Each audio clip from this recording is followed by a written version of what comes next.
नमस्कार।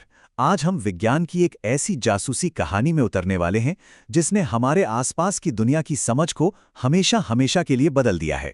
ये कहानी है एक ऐसे कण को खोजने की जो था तो पर किसी को दिख नहीं रहा था।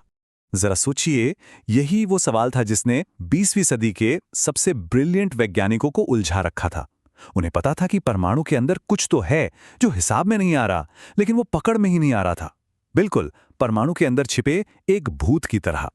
और इस अदृश्य कण को खोजने के लिए वैज्ञानिकों को सबसे पहले ये मानना पड़ा कि वो परमाणु के बारे में जो कुछ भी जानते थे वो असल में गलत था। तो चलिए इस वैज्ञानिक जासूसी कहानी को शुरू से शुरू करते हैं।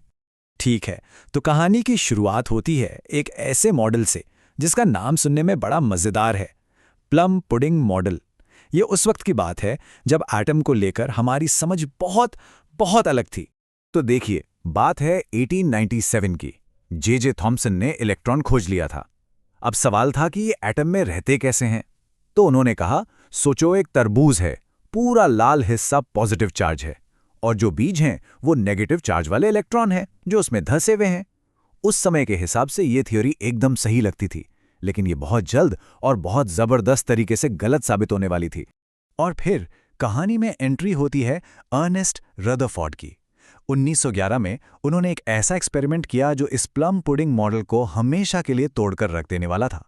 यहां पर उम्मीद और हकीकत के बीच जमीन आसमान का फर्क था। अगर प्लम पुडिंग मॉडल सही होता तो अल्फा पार्टिकल्स को उस पॉजिटिव चार्ज वाले बादल से मक्खन में से चाकू की तरह निकल जाना चाहिए था, पर जो हुआ वो किसी ने सपने में भी नहीं सोचा था। 8000 में से एक कण 90 डिग्री से भी ज्यादा पर मुड़ गया। कुछ तो सीधे वापस आ गए। रदरफोर्ड खुद कितने हैरान थे ये उनके इन शब्दों से पता चलता है। ये तो फिजिक्स के नियमों के खिलाफ था। इसका मतलब साफ था, परमाणु के अंदर कुछ बहुत ही छोटा, बहुत ही ठोस और घना था जो इन अल्फा कणों को वापस फेंक रहा था। और वो पुडिंग तो कतई नहीं था। इस एक नतीजे ने रदरफोर्ड को एक बिल्कुल ही नए मॉडल के बारे में सोचने पर मजबूर कर दिया।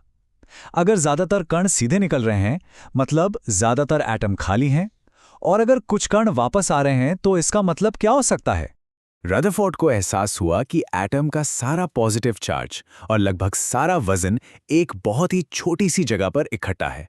उन्होंने इस केंद्र को नाम दिया न्यूक्लियस। और बाकी का परमाणु, वो तो बस खाली जगह है जिसमें इलेक्ट्रॉन न्यूक्लियस के चारों तरफ घूमते हैं। जरा इस पैमाने को समझिए। अगर एक एटम एक पूरा फुटबॉल स्टेडियम है तो उसका न्यूक्लियस सिर्फ एक कंचे जितना है। इस खोज ने हमारी समझ को पूरी तरह से पलट दिया। लेकिन जैसा होता है, एक पहेली सुलझते ही एक नई पहेली दरवाजे पर खड़ी थी। अब देखिए, रदरफोर्ड ने प्रोटॉन भी खोज लिए थे जो न्यूक्लियस में रहने वाले पॉजिटिव चार्ज वाले कण थे। लेकिन जब वैज्ञानिकों ने परमाणुओं का वजन करना शुरू किया तो हिसाब गड़बड़ा गया। हीलियम का ही उदाहरण ले लीजिए। इसमें 2 प्रोटॉन होते हैं तो इसका वजन भी लगभग 2 यूनिट होना चाहिए, लेकिन इसका असली वजन तो 4 यूनिट के करीब था। तो ये बाकी का आधा वजन आ कहां से रहा था? इसका मतलब न्यूक्लियस में प्रोटॉन के अलावा कुछ और भी था, कुछ ऐसा जिसमें वजन तो था पर चार्ज नहीं था।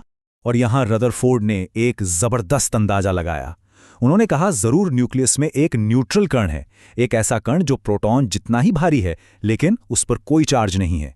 ये एक शानदार थ्योरी थी, पर अब किसी को उस भूत को पकड़कर दिखाना था। और इस भूत को पकड़ने का काम किया जेम्स चैडविक ने, जो रदरफोर्ड के ही एक स्टूडेंट थे। साल था 1932 और उन्होंने एक ऐसा एक्सपेरिमेंट तैयार किया जो देखने में तो सिंपल था पर असल में बहुत ही जीनियस था। तो देखिए उन्होंने किया क्या। चैडविक ने बेरिलियम की एक पतली शीट पर अल्फा पार्टिकल्स की बौछार की। इससे एक अजीब रहस्यमयी रेडिएशन निकली जिसका कोई चार्ज नहीं था, लेकिन वो बहुत ताकतवर थी। जब ये रेडिएशन पैराफिन वैक्स यानी मोम से टकराई तो उसने मोम से प्रोटॉन को ऐसे बाहर निकाल फेंका जैसे बिलियर्ड्स में एक गेंद दूसरी को मारती है। चैडविक ने हिसाब किताब लगाया और समझ गए कि ऐसा करने के लिए उस न्यूट्रल रेडिएशन में जरूर एक ऐसा कण होना चाहिए जिसका वजन ठीक प्रोटॉन के बराबर हो। और बस उन्होंने उसे खोज लिया था। ये जो न्यूक्लियर रिएक्शन आप देख रहे हैं, ये वही पूरी कहानी है, बस विज्ञान की भाषा में। बेरिलियम और एक अल्फा कण मिलकर कार्बन बनाते हैं और साथ में निकलता है वो नया कण जिसे 1n से दिखाया गया है, न्यूट्रॉन।